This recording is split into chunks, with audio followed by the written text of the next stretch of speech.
Dinamene, o grande amor de Luís de Camões. Um dos episódios mais marcantes da vida de Camões ocorre durante um naufrágio em águas do Sudeste Asiático. Segundo a tradição e o próprio testemunho poético, Camões salva o manuscrito da epopeia enquanto perde quase todos os seus bens, e nesse episódio terá morrido uma figura feminina a quem a tradição chama Dinamene, presença evocada em alguns dos seus sonetos mais conhecidos, onde a perda assume uma dimensão profundamente lírica e pessoal. A vida no Oriente ficou também marcada por dificuldades persistentes, acusações, perseguições, conflitos administrativos e uma constante precariedade econômica. Em determinado momento é encontrada em Moçambique numa situação de extrema pobreza, sobrevivendo com o apoio de amigos e continuando, apesar disso, a trabalhar na sua obra Os Lusíadas. A escrita surge assim como espaço de persistência e resistência, mesmo em condições adversas. Camões regressa a Portugal em 1570, graças ao auxílio de amigos que lhe pagam as dívidas e a viagem. 2 anos depois, consegue finalmente publicar Os Lusíadas, isso em 1572, obra dedicada a Dom Sebastião. A publicação vale uma tensa régia modesta, irregularmente paga, o que não altera de forma significativa a precariedade da sua situação.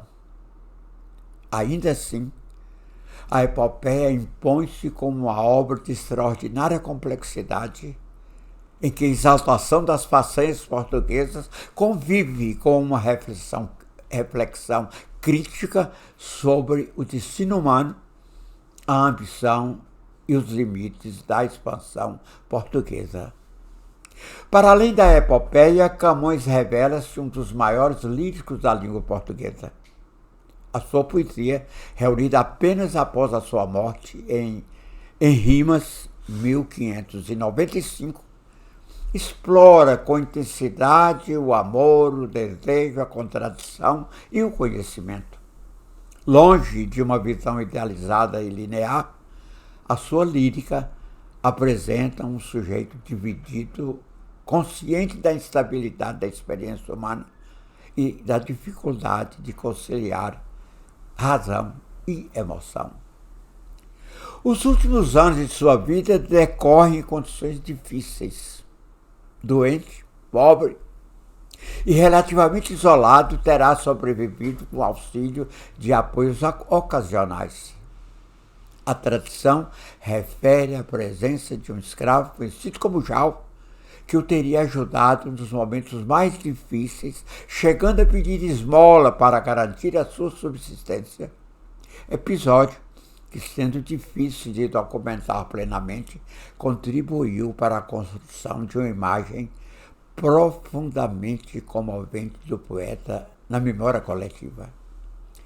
Camões morre em Lisboa a 10 de junho de 1580, sendo sepultado com o apoio de uma instituição de beneficência, num desfecho que contrasta com a grandeza literária que viria a ser reconhecida.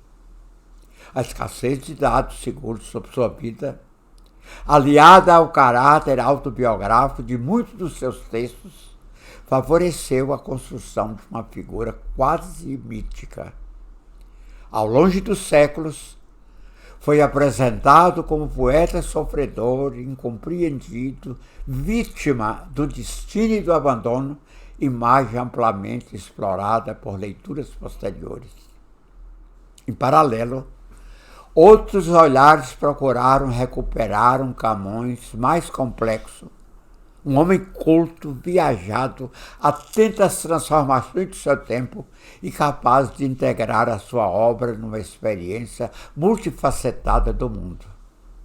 Essa complexidade manifesta-se também na forma como a sua figura foi apropriada e reinterpretada.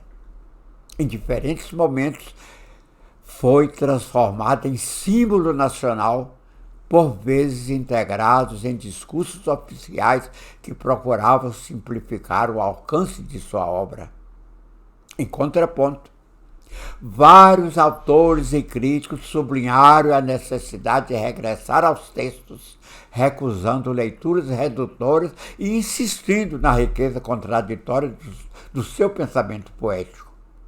Hoje, Camões permanece como referência central da língua portuguesa e da cultura que nela se exprime. A sua obra continua a ser relida à luz de novas perspectivas, tanto literárias como culturais e históricas, confirmando a sua capacidade de dialogar com diferentes épocas. Mais do que um nome consagrado, constitui uma presença ativa, cuja escrita mantém aberta uma interrogação permanente sobre a condição humana, o conhecimento e o sentido da experiência nacional portuguesa.